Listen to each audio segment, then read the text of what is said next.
Kita anggap saja pengkhianatan dan kecurangan itu memang terjadi. Dan jika itu semua terjadi karena keinginan rakyat atau disetujui oleh rakyat, terus para pemrotes mau apa? Kita bahas dari pengkhianatan terlebih dahulu. Merubah undang-undang agar sesuai dengan tujuan kita pun, jika itu dilakukan dalam koridor undang-undang juga, apakah itu juga termasuk dalam sebuah kecurangan?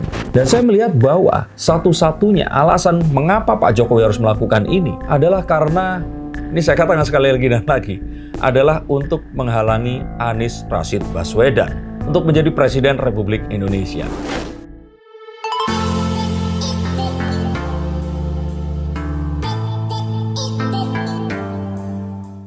Sengkarut pemilu dan kemenangan Prabowo Gibran yang masih dipermasalahkan dengan sebuah narasi tentang pengkhianatan dan kecurangan. Tapi let's entertain the idea. Kita anggap saja pengkhianatan dan kecurangan itu memang terjadi. Dan jika itu semua terjadi karena keinginan rakyat atau disetujui oleh rakyat, terus para pemrotes mau apa? Tapi betulkah rakyat di sini memang menginginkan atau memaklumi terjadinya pengkhianatan dan kecurangan itu tadi? Yuk kita akan lihat menggunakan kartu-kartu saya. Prabowo dan Gibran ini dianggap menang karena pengkhianatan dan kecurangan. Tapi kembali lagi di sini, jika ternyata kecurangan tersebut adalah sesuatu yang nggak dipermasalahkan oleh masyarakat, terus masalahnya di mana? Biarkan saya memberikan ilustrasi yang sederhana. Ada sebuah halte bus yang resmi, tapi berjarak 100 meter sebelum halte bus tersebut, ada halte bayangan yang ternyata lebih dekat kepada sebuah perumahan yang ada di situ. Sedangkan masyarakat perumahan jika harus berjalan jauh 100 meter, maka mereka harus kepanasan atau melalui jalanan terlebih dahulu, sehingga akhirnya terbentuk halte bus bayangan di situ tadi. Apakah kita akan menyalahkan orang-orang yang terus kemudian lebih memilih tempat yang lebih dekat, yang lebih sesuai dengan keinginan mereka dan lebih mudah? Memang secara peraturan halte bus yang resmi itu ada berjarak 100 meter itu tadi. Tapi marilah kita pinggirkan dulu peraturan yang harus tetap kita patuhi dan kita coba untuk berpikir, apakah jangan-jangan waktu perancangan halte bus yang jaraknya 100 meter ini tidak dilakukan sebuah riset, dilakukan sebuah studi, sebuah preliminary plan atau rancangan awal, sehingga rancangan tersebut salah. Dan seharusnya membuat halte busnya itu ada di sini, bukan di tempat yang jauh ini tadi. Maka boleh kita katakan bahwa orang yang berpendapat lebih banyak, inilah yang harusnya difasilitasi. Bukan dengan membuat sebuah fasilitas baru, tapi tidak memikirkan orang-orang yang ada di sini. Maka saya kira itulah pemilu yang terjadi beberapa hari ini. Kita bahas dari pengkhianatan terlebih dahulu. Hijrahnya Jokowi, Gibran, dan Bobi dianggap sebagai sebuah pengkhianatan kepada PDIP atau lebih lagi kepada Ibu Megawati Soekarno Putri yang dianggap memberikan karpet merah untuk keluarga besar Jokowi ini agar bisa memiliki kekuatan dan memerintah di tempat-tempat yang strategis, Medan, Solo, Jakarta, dan terus kemudian menjadi Presiden Republik Indonesia. Tanpa kita mencoba untuk menguji sebuah ide bahwa apakah ini Jokowi yang berjasa pada PDIP atau sebaliknya, maka kita boleh katakan bahwa ini semua adalah keputusan politik yang akan sulit jika kita melihatnya menggunakan kacamata hubungan interpersonal berdasarkan budaya atau adat setempat yang mungkin akan diwakili oleh kesantunan, kepantasan, dan hal-hal yang lainnya. Maka kita harus melihatnya menggunakan kesantunan politis, kepantasan politis, dan apapun itu, tapi sematkan kata politis di belakangnya. Maka kita akan mengingat kembali perjanjian batu tulis yang pernah dilakukan oleh Pak Prabowo dan Bu Mega. Pak Prabowo dan Gerindra ini menganggap Ibu Mega di sini tidak menepati perjanjian yang mereka sudah buat sebelumnya dengan mencalonkan Jokowi saat itu menjadi calon Presiden Republik Indonesia di periode pertamanya 2014 silam. Tapi elit PDIP di sini membantah bahwa karena pemilu yang memasangkan Ibu Megawati sebagai calon presiden di periode keduanya bersama dengan Pak Prabowo sebagai wakil presidennya tidak berbuah kemenangan, maka memberikan sebuah alasan untuk mereka akhirnya boleh melanggar atau tidak menepati perjanjian batu tulis tadi. Karena kan perjanjian awalnya sudah tidak terjadi, maka di bawahnya ini terus kemudian menjadi gugur. Dan tentu saja ini adalah hal yang tadi saya katakan. Kalau kita lihat secara kacamata kesantunan, kacamata etika dalam kehidupan budaya Indonesia dan adat ketimuran, mungkin akan sangat salah adanya. Tetapi dalam politik, ini akan beda ceritanya. Yang kedua, mari kita bahas tentang kecurangan, di mana Presiden Jokowi dianggap sudah mempersiapkan semuanya sejak awal. Atau paling tidak itu yang ingin dinarasikan oleh Dirty Vote. Aparat desa lewat kepala desa yang sudah disiapkan sebelumnya, dan pemekaran wilayah seperti Papua untuk menaikkan jumlah syarat daerah kemenangan tempat dilakukan pencoblosan. Maka kecurangan yang melibatkan keputusan Mahkamah Konstitusi, pendistribusian bansos yang dilakukan langsung oleh Pak Jokowi dengan nilai yang dianggap tidak masuk akal karena lebih tinggi dibandingkan anggaran COVID, serta penggunaan pengaruh untuk mempengaruhi aparat desa, mempengaruhi masyarakat di sekitarnya. Maka kita akan katakan bahwa kecurangan ini dalam hal apa? Jika kecurangan tersebut dilihat lagi dari kacamata adat budaya, maka tentu saja tidak hanya hal itu tadi, tapi banyak hal dalam perpolitikan ini akan menjadi salah karenanya. Tetapi selama apa yang dilakukan tidak melanggar konstitusi dan hal-hal yang terus kemudian terjadi ini masih dalam koridor undang-undang yang berlaku, maka akan sulit mengatakan ini sebagai sebuah kecurangan. Apakah mengulur-ngulur membuang bola dalam injury time pertandingan sepak bola untuk mengulur waktu agar tidak terjadi gol di kandang sendiri, ini adalah sebuah kecurangan? Maka bahkan merubah undang-undang agar sesuai dengan tujuan kita pun, jika itu dilakukan dalam koridor undang-undang juga, apakah itu juga termasuk dalam sebuah kecurangan? Dan jika memang iya, kecurangan atau pengkhianatan itu terjadi, apakah masyarakat mempermasalahkan hal tersebut itu tadi? Maka kita harus kembali kepada jejak forensik yang ada. Apakah Pak Jokowi memang pantas untuk kita sebut sebagai pengkhianat, sebagai seseorang yang curang, orang yang mengutamakan kepentingan keluarganya dan berniat untuk membuat politik dinasti sejak dahulu? Maka marilah kita lihat rekam jejak Jokowi, Gibran, dan Bobi, yang mana tentu saja akan sulit untuk kita mencari sesuatu yang akan bisa mendiskreditkan mereka bertiga. Kalaupun ternyata ini adalah hal yang bersifat pemilihan atau kebijakan yang tidak sesuai, anggapan melakukan sebuah pemilihan terhadap sesuatu yang lebih menguntungkan seseorang di sekitar mereka, ini tetap harus melalui sebuah penilaian yang harus dilakukan secara resmi dan diaudit secara proper. Maka kita akan lihat apa yang dilakukan oleh ketiga orang ini tadi. Apakah mereka memang terlihat membuat sebuah perusahaan yang terus kemudian menguntungkan mereka secara pribadi, menjatuhkan tender-tender kepada orang-orang yang dekat dengan mereka, atau adanya pertambahan kekayaan yang signifikan yang terjadi di antara ketiganya. Jika hal ini tidak bisa dibuktikan secara resmi, maka saya kira apapun itu hanyalah sebuah teori insinuasi. Dan lagi pula, mustahil mereka bertiga akan menghancurkan reputasi yang susah-susah mereka bangun. Dalam perjalanannya mereka ini nggak mengambil benefit finansial daripadanya. Sehingga hal ini harusnya menjadi sebuah pertimbangan sebelum orang-orang yang mengaku kecewa terhadap Jokowi ini melancarkan serangannya. Apakah betul Jokowi sudah berubah? Maka seharusnya melihat kembali ke belakang dan mencoba menilai secara objektif akan menemukan jawabannya. Maka kita akan tahu bahwa desperate times demand for desperate measures, atau waktu-waktu yang genting dan krusial dan sangat-sangat menentukan.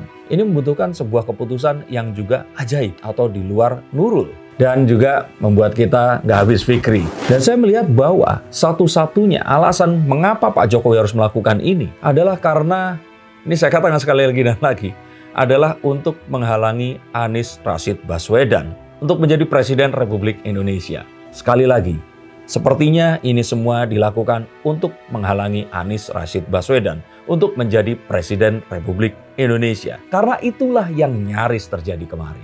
Saya setuju dan saya sudah katakan di konten-konten sebelumnya, Mas Anies ini adalah seorang kandidat yang sangat-sangat ideal. Seseorang yang secara skill dan juga kemampuan ini paling presiden di antara yang lainnya. Tetapi tentu saja menentukan dan memastikan pemimpin bangsa tidak hanya dilihat dari orang ini berkompeten saja atau tidak. Karena prosesnya saja melalui sebuah proses politik yang sangat panjang. Maka keberadaan Anies Rashid Baswedan sebagai entitas yang bebas, meskipun terafiliasi dengan sebuah partai tapi tidak bisa dikendalikan oleh partai tersebut tadi, dan punya rekam jejak yang pernah melakukan riding the wave terhadap sebuah aksi intoleransi yang dilakukan oleh segelintir ormas saat Pilkada DKI silam, ini akan sangat berpotensi memunculkan pola pikir, keputusan-keputusan, dan perubahan arah yang akan jauh berbeda dibandingkan apa yang sudah ada. Apalagi melihat bahwa yang dilakukannya ini jelas mengusung tema perubahan, yang artinya jika ternyata Anies Rashid Baswedan menang, maka oposisi yang tadinya memiliki perbedaan sudut pandang ini akan ada dan memerintah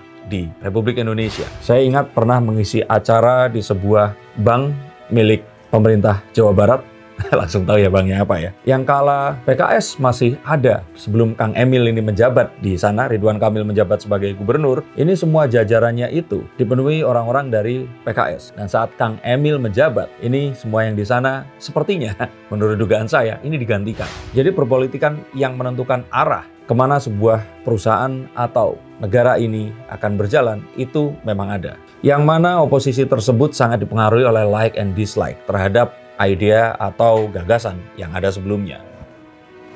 Dan lebih ditakutkan lagi saat oposisi ini nanti berkuasa, maka akan terjadi pergantian total yang akan membuat apa yang kemarin sudah di set up selama hampir 2 periode ini harus kembali ke titik nol dan reformasi seperti dulu ini terjadi lagi. Artinya Bang Denny Darko tidak mendukung adanya reformasi. Saya kira reformasi itu diperlukan jika keadaannya memang sudah sangat darurat. Tapi dengan apa yang sudah terjadi, jika ini harus dimulai dari nol lagi, saya kira kita tidak mau negara kita ini seperti lagu poco-poco, mundur, maju lagi, mundur, maju lagi. Maka menghadang oposisi, menghadang perubahan yang total, inilah yang akan dihalangi oleh Pak Jokowi. Suka atau tidak suka, itulah yang sepertinya terjadi.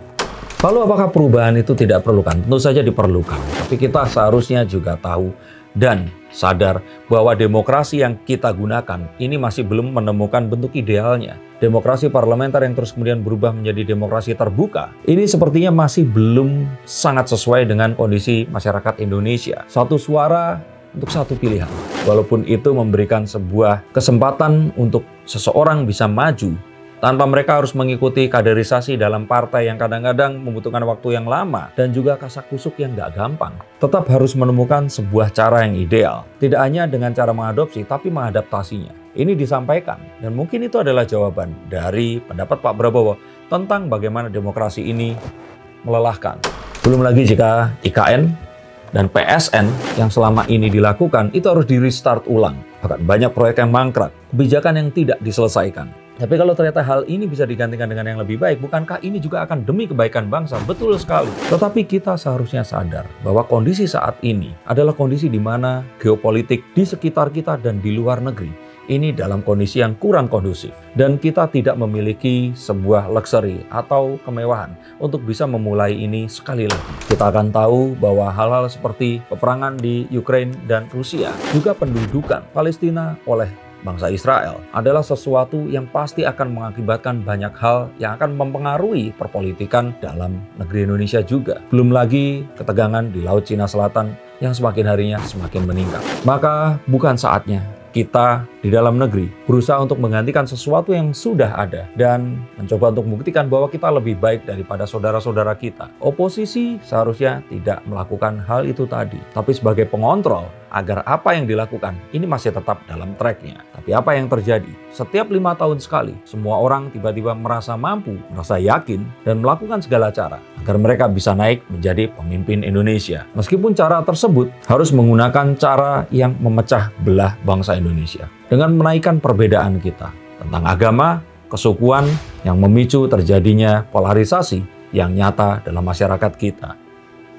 It is Jokowi against the world, atau Pak Jokowi yang memang melawan semua orang yang di sini. Dahulu dia yang dianggap sebagai seseorang yang membawa Indonesia kepada gerbang baru pembangunan dengan slogan kerja-kerja-kerjanya. Saya masih ingat waktu Jokowi dilantik di 2014, majalah Times menunjukkan wajahnya dengan sebuah caption yang mengutip judul dari film Star Wars yang pertama, A New Hope, sebuah harapan baru. Dan saya masih percaya bahwa Pak Jokowi masih dalam tracknya. Mungkin banyak orang di sana yang mulai mempertanyakan dan menganggapnya sebagai seorang pengkhianat. Tetapi untuk saya, perjalanan melawan pendudukan negara asing yang masih nyata terjadi di Indonesia, ini bukanlah jalan yang terang, mulus, ramai oleh teman-teman, dan penuh dengan pujian. Ini adalah jalan yang sempit, terjal, menanjak, sepi, dan sangat menakutkan. Dan sangat rawan menimbulkan kecurigaan dari orang-orang yang awalnya adalah kawan. Dan kita harus bersyukur bahwa ternyata Pak Jokowi telah menemukan seseorang yang tadinya adalah lawannya, yang berubah menjadi teman seperjuangan, teman sesama patriot yang merelakan dirinya untuk dihujat dan dicaci maki demi perjuangan Pertiwi dan negeri ini. Meskipun banyak pertanyaan muncul, akankah Prabowo dan Jokowi ini akan bisa terus bersama ataukah mereka nanti akan bubar jalan juga seperti Jokowi dan Mega? Dan mungkin ini adalah bahan prediksi kartu saya yang berikutnya nanti. Tapi jelas di sini akan datang satu hari di mana orang-orang yang saat ini membenci Jokowi akan mengerti dan memberikan simpati yang seharusnya didapat hari ini. Dan sekarang tergantung kepada kita. Mau melihat realita dan fakta ini sejelas-jelasnya, melakukan apa yang harus dilakukan untuk menanggulanginya, atau menyerang kepada teori naif tentang pengkhianatan dan kecurangan yang seharusnya tidak terjadi. Sedangkan bangsa-bangsa di luar sana yang ingin menjajah negeri kita dan masih melakukannya, ini jelas-jelas melakukan kecurangan dan pengkhianatan kepada bangsa kita. Atau jangan-jangan demokrasi yang mereka ajarkan kepada kita, yang plek-ketiplek demokrasi barat, adalah siasat mereka meninabobokan bangsa Indonesia. Jika kalian menyukai konten saya dan bertahan hingga akhir video ini, maka seharusnya kalian sudah mencet tombol subscribe. Dan jika konten ini kalian rasa bisa membuka pikiran orang-orang yang masih terus dalam tidur panjangnya, maka bagikan video ini segera mungkin. Terima kasih atas atensinya dan sampai jumpa di konten yang berikutnya. Salam.